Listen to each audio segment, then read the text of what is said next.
Uh, Julia Torres, I see you out here, the homie. That's right. Okay. Welcome back to EduColor Summit for the second half, a thrilling second half. Um, let's get this party started. Here we go. Um, okay, ya sí, yo te veo también. I see you. Um, all right. Let's let folks filter in slowly but surely. Yo, that's facts. Hopefully, everybody had a restful break, that they drank water, so on and so forth. Um, Priya, I am excited as well. Oh, Manuel, oh, it's the homie. I see you out here.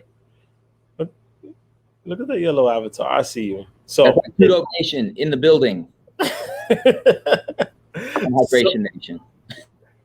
So, as Executive Director of EduColor, I'd like to welcome everybody back to EduColor Summit. And again, my name is Jose Wilson, for those of you just joining us from this side of things.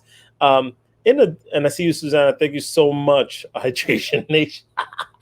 So, EduColor, two things y'all should know. Number one is that I really hope everybody felt the vibes of the first few sessions. Understand that I have asked everybody to come in with their fullest, most awesome, most radical selves. And I think they've definitely accomplished that and exceeded expectations and then some, right? So that's one element. Two is that too many people out there, and I keep mentioning this, but I'm going to mention it again, keep asking us to play small. This is not the place to play small. Play big. We are big educator energy, big EduColor energy. We are really out here trying to make change, and we have to step boldly into spaces that are not as safe, but yet spaces that we have to be braver in order to get this work done. So let's get it.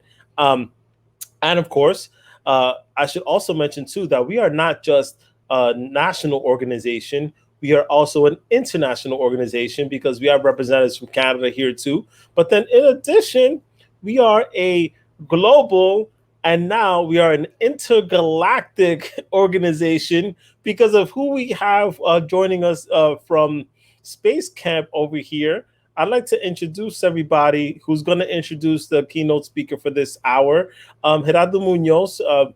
He is an amazing educator, and I told this to him like even before he became what he is now, that like he was going to make serious change along with the communities that he continually lifts up, whether through his works, through the two dope teachers and a mic, or even in his own work within the community. I've always felt this way about him, and he knows this full well. So now that he is the Colorado State Teacher of the Year, it just feels a natural progression, and he carries and holds so many of his folks with him in community, in company. So I really hope everybody catches a vibe and is able to enjoy the next hour, because like we're in space now, homies. Let's get it. Yo, what's up, people? It's good to see everybody out here in the EduColor universe. My name is Gerardo Muñoz, he, him, his, and coming to you from outer space, we're at the International EduColor Space Station. Maybe I wasn't supposed to tell you all about that yet. That was a new thing. And so we are out here broadcasting from. So we are actually just so excited to be here today. It is my great honor to be a part of things. Before we kind of get started, I want to just acknowledge where we are. Geographically, we are on occupied and colonized lands of the Cherokee, of the Seminole, and of other First Nation tribes that were forcibly removed from this area. We also acknowledge that this nation was built upon stolen labor, and we live with those legacies every day. So I want to just share with you a little bit, and we're in zero gravity, so it's a little tricky out here. So there's sometimes where you just kind of like start. Wait, it's happening. Let me get back over here. Okay, and so there's going to be some technical challenges as we do this, but it is just my incredible and distinct honor to introduce somebody who I did not know at this time last year. This incredible educator. Okay, so I'm not supposed to like use a biography. So you can find the biography online, but here's what I'm going to tell you about this educator. When she speaks to you, you feel like she is speaking directly to you. The entire building around you could just catch fire and go up in flames, and her attention will not waver. You feel her heart, in every single space she inhabits. She has a way of, so I'm temperamental, and she has a way of bringing me up when I need it and to help me stay grounded when I also need that. And it's a real blessing. She not only represents the great state of Nevada as Nevada State Teacher of the Year, she is this year's 2021 National Teacher of the Year. And I think we can go ahead and say International Teacher of the Year. I think we can say that. Oh, yeah. Mars was close, but that we know that nobody can hold it like my good friend. She is known as Miss Earth to her students. You cannot watch her students without feeling your heartstrings pulled and without seeing yourself. And I just want all of you to muse a little bit on how different your education would have been if you would have had my fellow commander, Juliana Urtubey. Can you float over here? Are you able to float over here? Oh, here she goes. All right, so we've been in this zero. Here we go. There she is. All right. Hello, everybody, and thank you so much for being here with us and putting up with our silly, fun ways. We gotta both reach for the stars and stay grounded, and it's my distinct honor and privilege to represent all of the communities of this community of education. Really, when I got the news that I would be representing our country, I felt this sense of pride because we haven't had a Latina representing us. I'm first generation, I'm bilingual, but also I felt this enormous sense of responsibility. And when I find myself in getting lost in the responsibility, I remember that I'm connected to these 56 other teachers across the state and country and world, that are holding it down. I'm sitting here with Gerardo, I'm sitting here with Portia, people who are in community with us no matter where we are in the world. And so in this digital virtual experience, the beautiful thing is that we're always connected. And so I appreciate the opportunity to learn and grow with you all today. What I want to talk to you about today is what I call a joyous and just education. And what I want to do is I want to go a little deeper with it, because I feel like this is a space that is ready for my full heart and my full voice. I am excited to talk to you a little bit about the origins of a joyous and just education, and really share with you my influences, my inspirations, and really dig deep into this idea of what does it take for us to build learning spaces through collaboration versus compliance. Our educational spaces have so much to learn and grow, and we are but humble seeds ready to sprout and grow. Through this presentation, I do want to share that the art that you see behind all of the slides are art from the Cali Arte Collective. They are a family collective that painted that mural that you see in this slide. That mural is about 16 feet tall, and it was a whole family who painted it. And it represents so much to our community because this is a mural that welcomes every single family member at Crestwood Elementary when they come to and from school. And so as you marvel at their beautiful art and their design, I want you to remember that these are colors of the earth and that we are all humans that are colors of the earth and that we can see our beauty reflected in the ground that we walk. And so let's keep walking this path together. Like Gerardo said, my name is Juliana Urtubey. I am so proud to be the 2021 National Teacher of the Year, but I'm most excited to be here to share the light and the brilliance of my school community. There are students and families who have shaped who I am as an educator, and please know that these are the lessons they have taught me that I'm bringing forward. All right, so we're having a little technical difficulty. There was a beautiful EduColor picture that was supposed to load, but isn't loading. You know, space Wi-Fi isn't the strongest, but I did want to shout out the EduColor community because you all represent what it is that we need to move forward in education. It's this concept that it's not one, but many, not me, but we. And so the celebration of each person, exactly who they are, unapologetically, unscathed, unlayered, but just completely who you are. So thank you, EduColor, for putting that energy out there and getting that energy right back. So I'm so honored to have this time with you all today. I wanted to start off by grounding all of us in our collective why. And so what I want to do is what I call a waterfall activity. This was so much fun for me and my students during virtual learning. And so basically what we would do is I'm going to ask you a question and you're going to prepare your comment. Don't hit send just yet. You're going to prepare your comment, and then I'm going to count us down from 3 to 1. A rocket might launch when I say 1, or you all might hit send. And when you hit send, we're all going to share our answers at the same exact time. So you can make this as a complete thought or just like jot dots, little bits of your piece of your heart and your mind, however you want to do it. Don't feel pressured by the time because it's okay, whatever you get down. But what is your why? What is your why for showing up in educational spaces every single day? All right, I'll give you about 15 seconds to draft it, type it. Don't hit send just yet.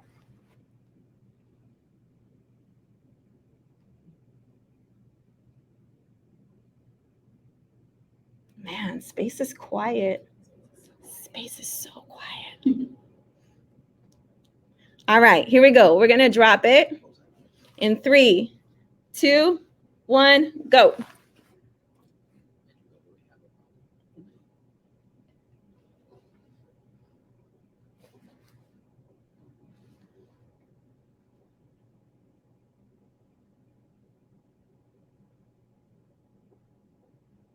Yes.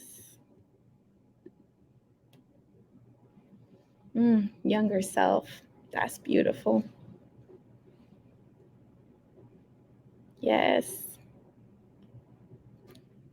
Oh, you guys are making me dance. You all are making me dance with this. Yes, 100%. Perfect. Yes. And see, this is what I realize every single time that I'm in front of a group of educators. I'm a mere reflection. All the things you are saying are elements in what I'm about to present. So I know that what I'm presenting isn't brand new. It's not meant to teach you. It's meant to connect and sustain and inspire us together. All right. So because I believe that a collective why in education is so important, I think that it's important for me each day before I step into a room with young people to remember my why and to remember my collective why so I can check myself, make sure my actions match my values.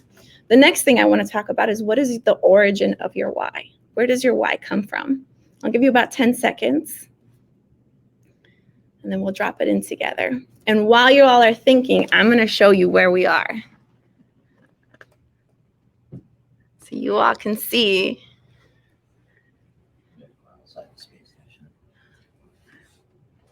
what our little command center looks like. All right, are you all ready? We're going to drop it in 3, 2, 1, dale.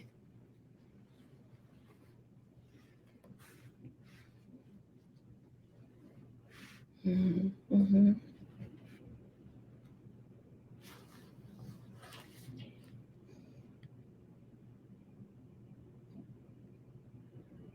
Yeah.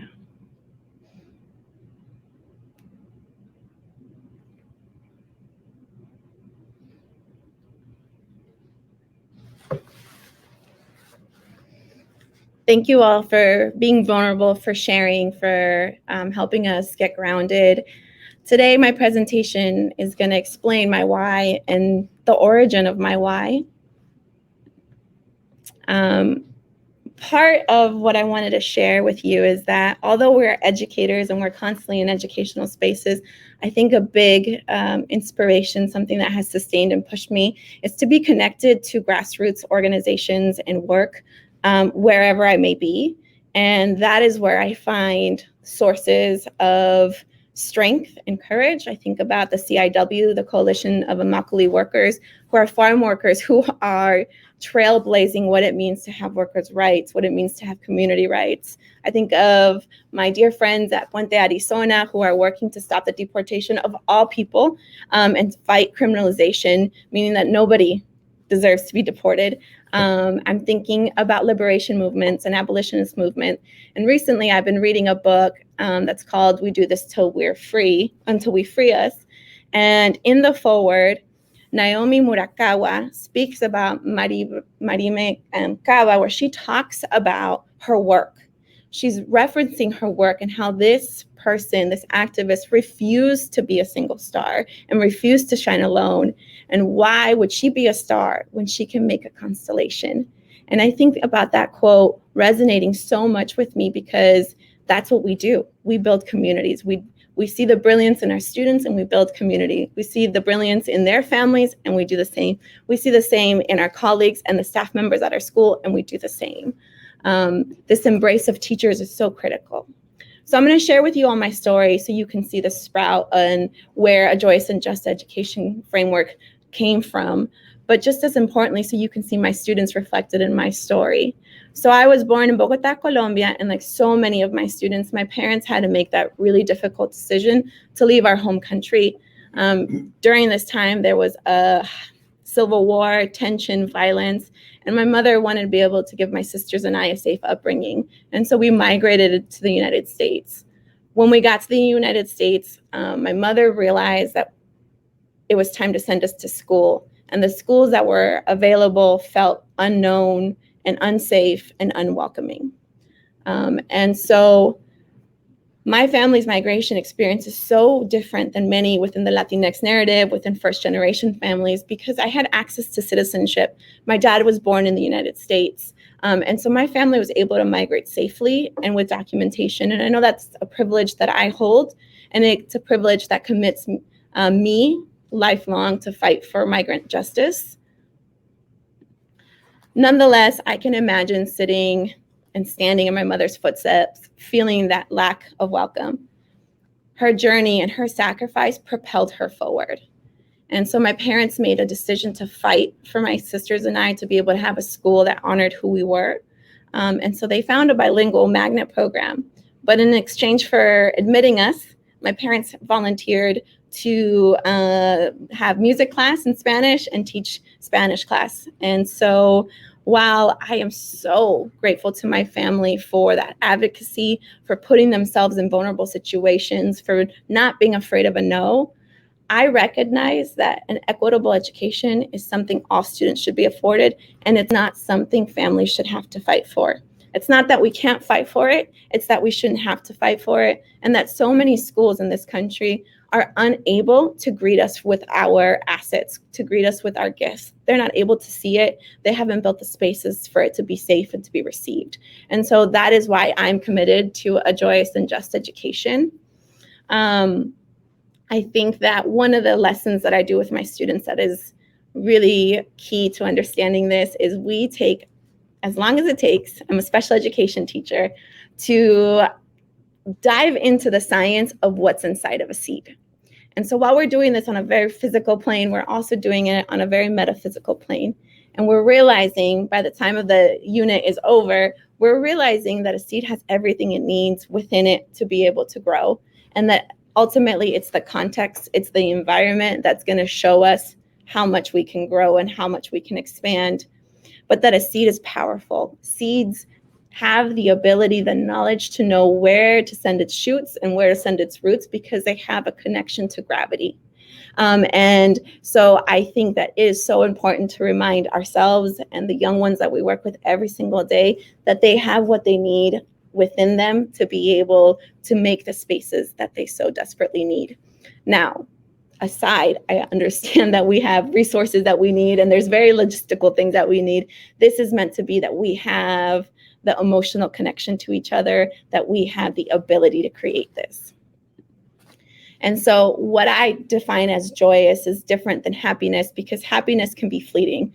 Joyous is because you know yourself, because you understand that you have a role, a healthy role within your community on a lot of different levels. And this is applicable to our classrooms and our schools. And because you can be yourself. There's not one part of yourself that you have to diminish, dim down, or reduce to be and show up as yourself. And so what that means for me is that we have to earn the trust of our community members so that they can do that. And we have a long way to go, I know, but we have so much hope that this is possible. And a just education, because we understand that all of these inequities, these barriers, the systematic and systemic inequities are pervasive in our schools. We don't have to look for evidence, we know it. And we know that this lies in our practices and our routines and our bigger policies. And this just is a lifelong commitment to fight these battles. I think of Joyous and Just like the closed fist and the open hand. With our open hand, we greet, we welcome, we create art, we celebrate our humanity. And with our closed fist, we're always ready to challenge these systems. And part of this is being able to create the space where children can tell their own stories. For me, it was really healing to prepare for this particular keynote because it made me proud of my journey of being able to own my own story, tell my own story in a way that is dignified, and that disrupts the narrative of how we look at first generation folks, bilingual folks, folks who are fleeing violence in their countries. And so I appreciate the ability for me to grow and learn. And so ultimately, the most important thing here is that a joyous and just education is intentional and it's holistic. And we're making sure that students and their families have a key voice in this educational ecosystem that we are designing.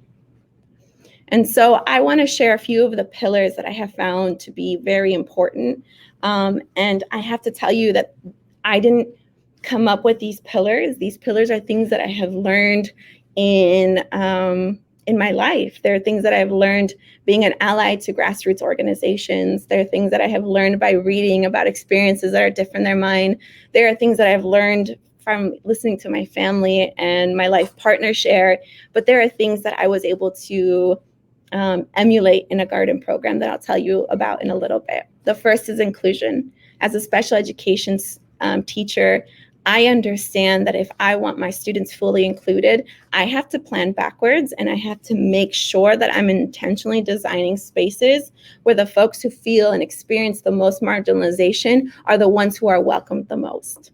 So by centering families who may have mutual cultural gaps and linguistic gaps with the school staff, by centering students that have sensory needs, by centering folks who are criminalized and reduced, we are making sure that everybody is welcome. Next is intergenerational learning. For me as a child, seeing my parents celebrated in my school was a joy. And I'm going to share something I don't often share. My parents weren't often invited. My parents barged in and made sure that they were allowed in.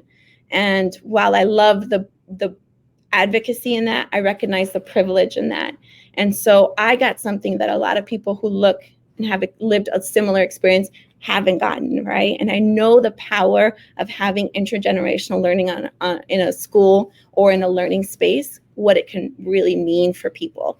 And so the other part of that is that by creating intergenerational spaces where our siblings, our cousins, our aunts, our uncles, our abuelitos can come in and participate, we are making a commitment to heal the scars that so many people of color have faced and lived in public education. So often when I have conversations with family members, they open up to me and they tell me that in their public education experiences, they were mistreated. They felt the impacts of xenophobia, racism, homophobia, and that it scarred them. I think about folks in my life that are Indigenous and can talk about how just one generation ago, their parents and grandparents and aunts and uncles faced boarding schools and the trauma and the violence. And so I feel that this is a gesture, a first step into healing those scars is by making sure that we always have a space for intergenerational learning at our schools and that the families are leading this knowledge and that we are open to making sure that this knowledge happens in whatever way makes sense. The next is an asset mindset grounded in social justice. Our students every day with their existence are fighting for a more just world, and sometimes I wish I could take that burden off their shoulders. Sometimes I wish that my students didn't have to feel the xenophobia that they feel, the fear of deportation that they fear, the linguistic bias that they fear. the racial profiling. I wish I could take that away from them. And so one of the ways that I try to lift and share that with them is by ensuring that we're grounded our asset mindset in a social justice frame. And so that we're looking at what the strengths people bring forward instead of what they don't have forward. And I know that for a lot of people listening to this is basic. I know it's basic, but I say it because it's part of the intentional design. And so many of us work in schools where we constantly have to remind our colleagues and hold our colleagues accountable for this asset mindset. And so I believe that educators not only have to be ready and prepared and supported, but expected and held accountable to this asset mindset. Also, the last pillar I want to share with you is holistic learning. And I want to talk about how what I learned by teaching in the garden was that we don't teach social and emotional learning in one part of the day and then academics in another, that this needs to be holistic because the whole child needs to learn with their whole brain.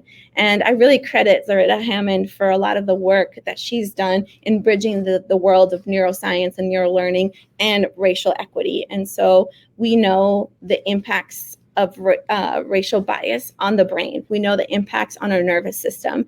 And so I think that we have to be really intentional about our spaces. Sometimes it's simple, sometimes it's complicated, but we have to be really intentional about our spaces to make sure that this holistic learning can happen. I think that during COVID-19, this has put us all in a challenge, and it has drained a lot of our educational stamina and heart. And so for me, I always ask myself, like, how can I return to this? How can I ensure this is happening? So I'll tell you just a little bit about the garden program. I could talk to you probably for an hour about it, but I won't. The garden program, when I walked into the school where I was going to start teaching in 2013, I saw an unwelcoming school. I saw a school that was gray. I heard a lot of chatter about it being in this neighborhood and this and that, and people not being able to stay after dark. And you know what? I ended up moving down the street because I love the neighborhood and the school so much. It felt like home to me. But I realized that the fences that were, surrounding the entire school were literally and metaphorically keeping families out. It was an intentional part of the design to keep families out. And so creating this garden was a way to blur those fences, a way to blur that barrier that to many was invisible, but that to me, coming from a similar background as so many of my students, was not invisible. I remember watching my mom try to negotiate those relationships with teachers.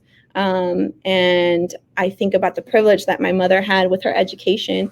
And I don't ever want to see the lack of respect reciprocated on any family, my student or not. And so I knew that this garden would be a space where we could all be on a horizontal plane versus a vertical plane, where these power dynamics that exist in public education and public systems, we could turn it around.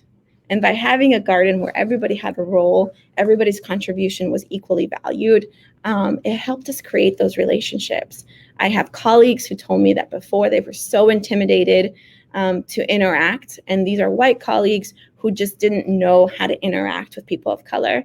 And while part of me wants to never accept that, the other part of me wants to walk with my colleagues. And although I didn't do the teaching in that, the families did, the teachers did their own learning, the space created a way for all of us to just take a load off our shoulders and just exist. Plant some flowers, build some compost bins, and develop the relationships between family members and teachers. And I don't think we give ourselves enough time to do that. And so I know that that's a big takeaway that I have from the garden. We also wanted to make sure that we painted murals everywhere. And the purpose of painting murals and putting a garden on the corner where everybody walks to and from school was so that the school unequivocally communicated immediately to families, this is a school that deserves your children. Your children, we know, are your sacrifice, are your hopes, your dreams, your pride. And we want to be the kind of school that deserves your children. And so here's what we're doing. We're going to make the school bright, and we're going to make the school beautiful. And for me, it was a sense of pride that any child walking through our school could look up and not only see themselves reflected, but see themselves celebrated in the art that we chose. The students had a big voice in picking the art and picking the walls. And for me, walking through those hallways looking up, I think I felt the same type of reflection and celebration that my students did. Our students raised over $80,000, and they were able to build an entire garden program, and they started a garden club. But it's so powerful for community to raise the money and then be able to have a say in how we spent that money. I know that every single penny went to make sure that our children had more access to a joyous and just education. We also made sure to have lots of fun. That was so integral to what we did. So we started a garden club, and we became the Gnomes. We're gnomes who are homies. And the way that happened was because somebody actually brought, you all remember the little homies you could get with like a quarter at the grocery store? Yeah. So somebody actually brought those, and they're like, look, we're going to bring them to like protect the plants. And then boom, the Gnomes were born. So we're the Gnomes, and it's a point of pride. And kids who are much, much older than the elementary school age, who have graduated out of our school, still refer to themselves as Gnomes. I see them all the time in the neighborhood, and it's really beautiful, really, really beautiful to see them. And they're always like, hey, Miss Earth, it's me. Remember, I was your Gnomie. And it fills my heart with joy. So the Gnomies also participated in garden summer camps. We did a poll to see how many of our students have had access to summer camps, and I was devastated when I learned that less than 1% of our student body had ever had access. And so we hustled and we fundraised so that nobody had to pay for the summer camp, and that it was luxurious for our students, and that it was on point, and it was so much fun. We asked the family members to be a part of it. We had past Gnomies who were now older siblings teaching lessons. We had moms teaching lessons, local gardeners, chefs. And what we did was we literally went garden Gnomie farm to table, and the children got to enjoy and got to share their produce and eat their produce every single day. And so I want to share a quick story that chokes me up every time, makes me tear up a little bit, just because it reminds me of the power of seeing our students as ourselves and seeing our students as full of potential and beauty. So at my school, I took on this role of always welcoming the students who were new to the country, because I had been in those shoes and I knew how different the system felt. And so I would always greet the children and kind of give them tips and tricks. For the most part, most of the students were first generation Latino students from Guatemala, El Salvador, Honduras, Mexico, Cuba. And so I could communicate with those students and tell them, hey, if you all touch other students here, the teachers, they don't like that. They don't like that. So, you might not want to do that to stay out of trouble. But one of the students that I met, Haynes, had just arrived from the Philippines. And I did my best to communicate with him. And what we did was just connect. I could sense his energy. I could sense how warm and excited he was to be part of our school. But it's a hard thing to do, especially as a child. So I translated an upcoming build day, because that's how we built the garden, slowly through these build days. And I asked Haynes if he would like to come. And so we translated the flyer into Tagalog, and he gave it to his Lolo, his grandfather. And that Saturday, they both showed up, and they had a shovel in hand and a bag of seeds to share. They ended up helping us build the first layer of our adobe cob bench. And since that day, Haynes never missed a garden club day. He was there every day. A couple months later, his sister, Hannah, arrived from the Philippines. And before she even left the Philippines, Haynes had turned in her paperwork to be able to join our garden club. And so she knew that she had a place waiting for her. And she also helped us finish our cob bench. The next school year, Hyra, their youngest sister, joined us at our school and in the garden club. She fit right in. I was so lucky to be able to run into Hyra and Haynes at the grocery store. And later that night, Hannah sent me this message.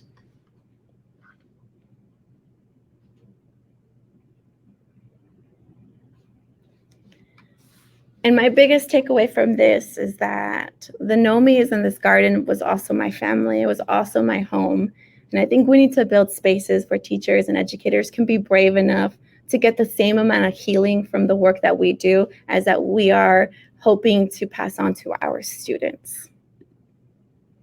So ultimately, the garden was an equalizer. It knocked down egos. It knocked down perceived notions of superiority in terms of language and race and knowledge and formal schooling. And it transformed our school grounds and our school culture. And ultimately, like Gerardo told you, I earned one of the biggest, most impressive honors of my career to this day. Even as your National Teacher of the Year, I believe this is one of my biggest honors, and it's the nickname Miss Earth.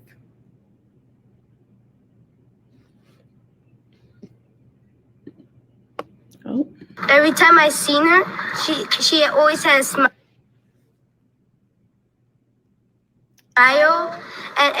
and you know how like plants come out of the earth, and she made the plants that we have in a garden come out of here. So they call her Miss Urtubey because she created the garden. Every time, guys, every time. And so here's my commitment. My commitment is to listen. And it's not a passive act. It's an act that has taken a lot of work within myself. I used to be a terrible listener because I was so excited to share what I knew and what I could do. And then I learned that by listening, I could learn so much more about who people were, and I could create spaces where everybody fit if I learned to listen. And so that's my commitment as an educator, is to continue to listen. And by listening, I'm learning to center student and family voice. After all, we need to acknowledge all knowledge as valuable and equal and as important and critical in the work that we do. And by doing so, we know that we're going to continue to learn more. I think that courage is a hard thing. I think it's a thing that sometimes I feel and sometimes I'm low on. Hope, the same. And I realize that these are practices, and that practices that are only possible within community. And so I am so deeply grateful to my community, because I know that sometimes I need to tap out on this courage.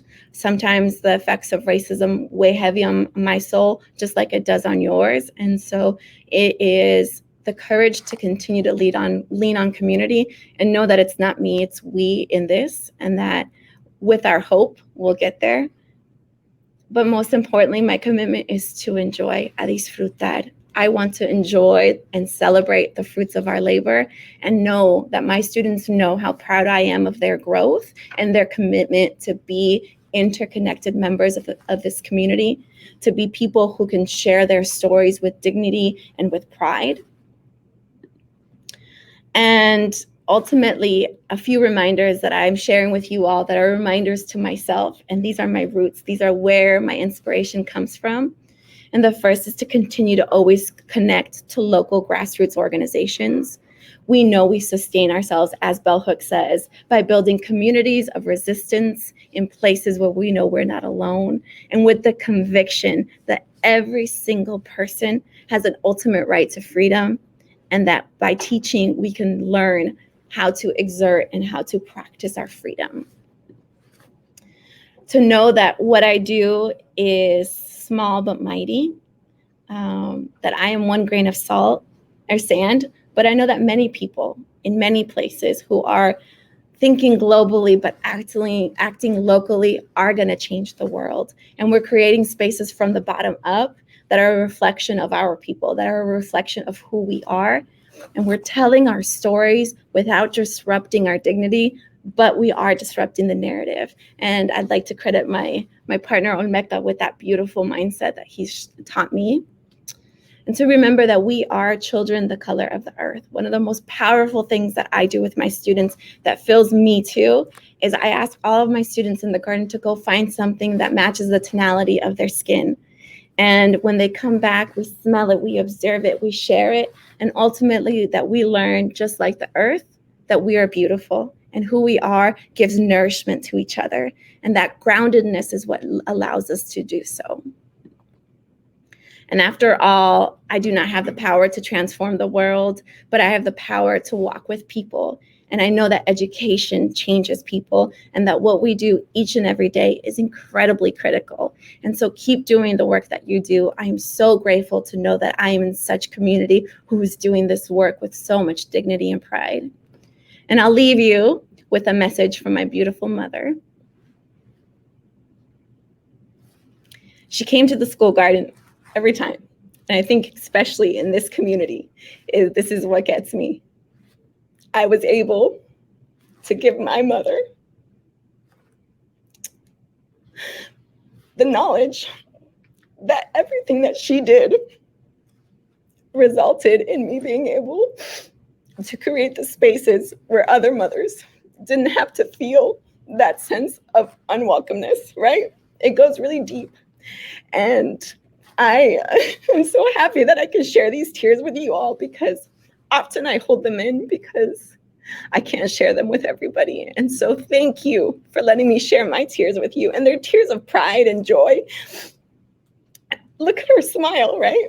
And so I am just so grateful to be part of this educational philosophy, or the educational community. I know it's hard. It's such hard work. And I'm just so proud to do this work with you.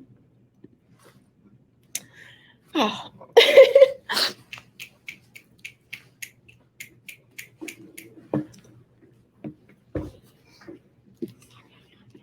All right, y'all.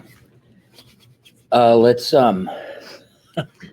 It's all good. We're in space. The tears float up. Yeah, they go up. We don't have to worry about that. Nothing has to get cleaned up.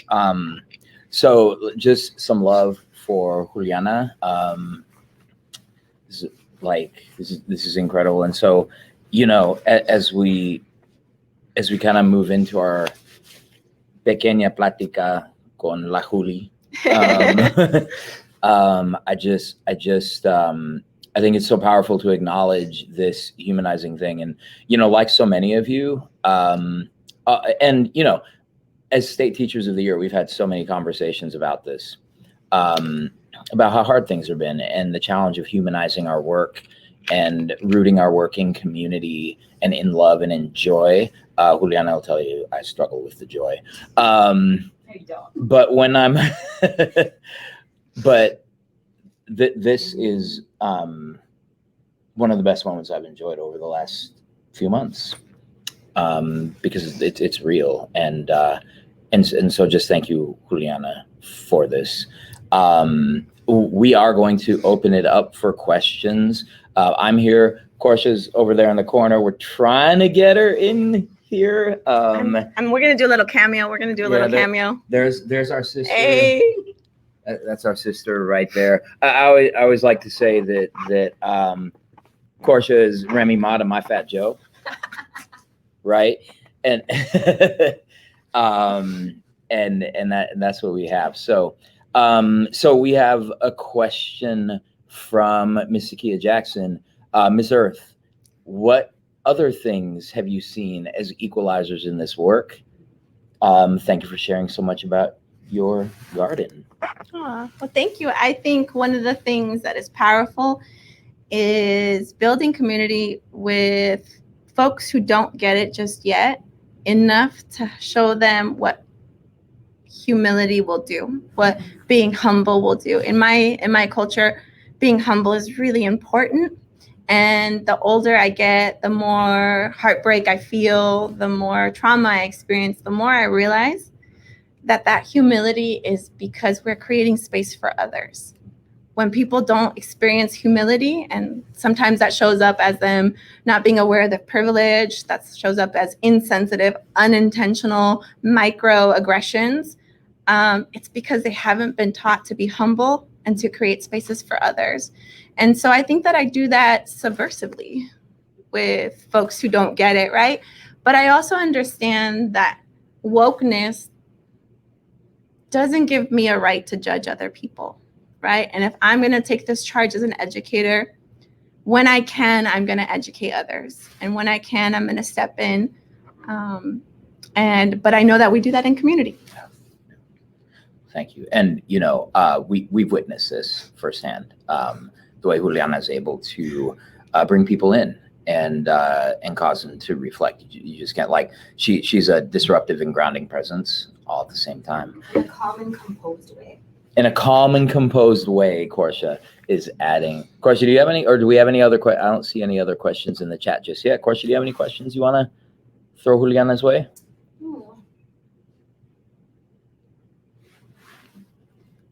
Talk to me about how you remind your students about the importance of cultural resistance, both in school and in community.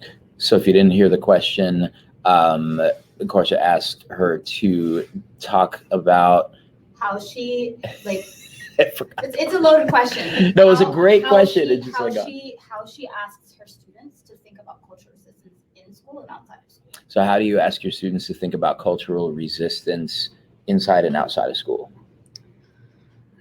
This might be naive, right? This might be my naive way of trying to protect my students. I try to create a space where they don't have to negotiate it, right? Like where we can just affirm them to the max, where they feel normal. I know growing up in school, I felt subcategorical, right? Like I had until, like those memes that say I was this old when I realized like the Tic Tac box opens and you hold out a Tic Tac. I was today years old. Yes. I was not very long ago that I realized that like whiteness isn't normal, or like heteronormative isn't normal, or English isn't normal, or I know. And that's the impact, right? When I realized that I wasn't abnormal and I wasn't subcategorical to anybody, anywhere, I felt this sense of power.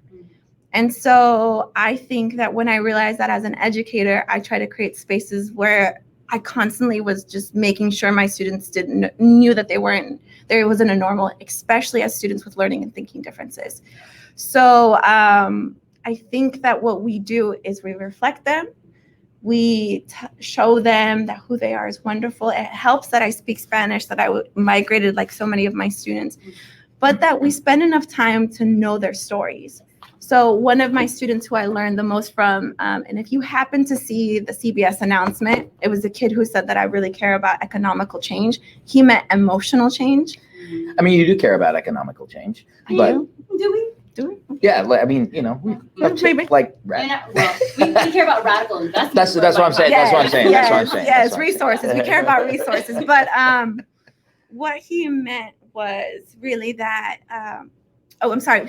That's why I was telling the story. So what I did, because I had a really hard time reaching him, was I got really close to his mom and his sister, who really shared in the caretaking of her younger brother.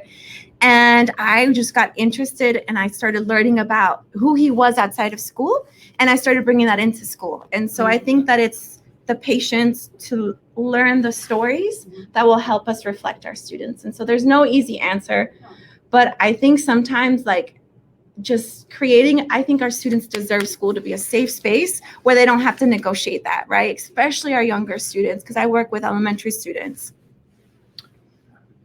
The socialist has entered the chat. I mean, we've been here. We have a question from Hermana Julia Torres. What would you say to your I love this question, because I feel like a lot of what we've been doing the last few days it's an opportunity to connect with our inner child. Or in my case, correct my inner child. So what would you say to your younger self about the importance of continuing the work of being an educator in environments that so often do not love us? I love you. That question. Yeah. Gerardo loves you. We all love you, like here in this space. Yeah. Next? No. I have an answer, but it's a little cheesy. It's loving yourself. Like loving yourself to a level of being unapologetic. I grew up listening to Mercedes Sosa. I don't know if you all know about Mercedes Sosa. And it filled me with kind of strength. But then I learned more about her life and the trauma, exploitation that she endured in her life from her people around her. And how did she produce these songs that fueled social movements in my country and other countries across Latin America. And so loving yourself is hard, but in the way that adults learn to heal their inner child, I think teachers need to learn to heal alongside their students. And I think this is what the garden did for me. I had no idea. Like, I'm not a wise one who was like, I'm going to build a garden so that I can feel healed from my, experiences. But that's what it did for me and I think a lot of it, I look at a lot of different horizontal political structures, and I'm really, I don't want to say I'm influenced because I don't want to cheapen it, but I learn a lot. And so I see how another world is possible. And those of you who know, another world is possible. And I try to just walk with that strength. I also learn, and I think that there's been a couple really high profile educators that are continuing to teach us this, but I learned to walk away. I'm going to share something that I don't often share publicly. I had to leave Crestwood. And to leave that community as I was preparing to be the Nevada Teacher of the Year and be the National Teacher of the Year presents its own trauma. We all experience trauma, and I believe I experienced racism. No, I know I experienced racism and exclusion and a push out. And I had to leave. But it was my community. It was the moms at the school who told me I had to leave. It was my teacher friends who told me I had to leave because other things were waiting for me. So it's this balance of loving yourself enough not to continue to put yourself in harm's way. Communities will continue without us. And I know that's bittersweet, but I've learned to be at peace. Guys, you guys are just like making all my truth. What is there, like truth gas in this spaceship? Turns out that in outer space, you lose the ability to be dishonest. Okay, well, I'm going to tell you another thing. When I was preparing to interview to be Toy, there was 4 of us, and we had to do this really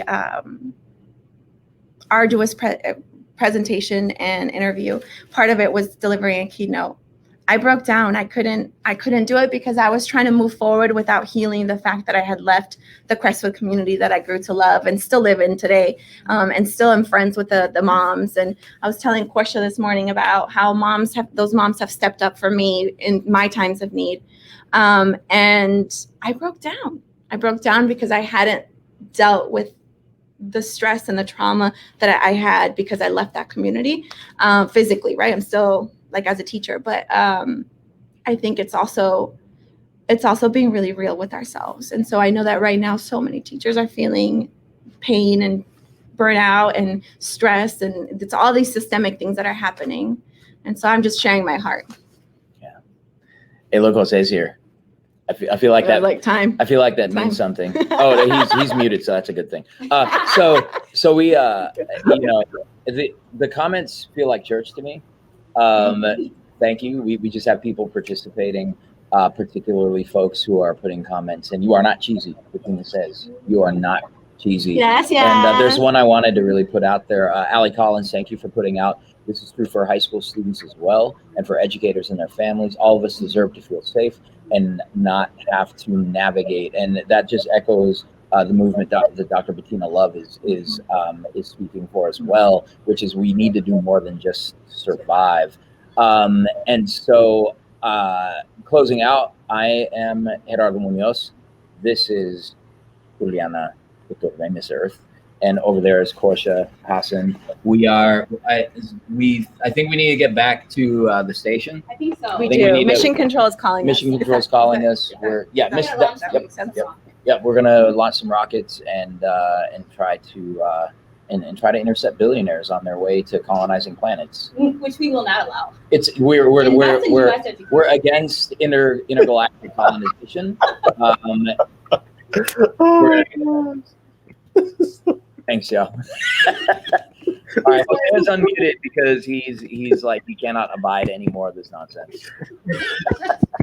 I just want to ground us. I'm going to tether us, right? We're always tethering. I want to tether us, and I just want to share my gratitude to being able to be myself. This invitation was not only an honor, but it was a path in my healing and a path in my vision as an educator. So thank you for all the work you're doing. I'm going to drop my Twitter, so if you have more questions, I'm happy. You can DM me, and I'm happy to keep talking and sharing and building. And mucho amor, and keep it up, everybody. Please, everyone, give it up for our state teachers of the year for Colorado and Nevada, but also our national teacher of the year. I see you, Minnesota teacher of the year, Kosha. Please give it up for Juliana Urtubey, everyone. In the chat, please drop your love and all that other good stuff. She's singing it as we speak. And of course, I would love to invite everybody back in about 5 minutes. We have an enthralling panel that's coming up and a special announcement from EduColor and TED. So see you in 5 minutes. Be good to yourselves, y'all.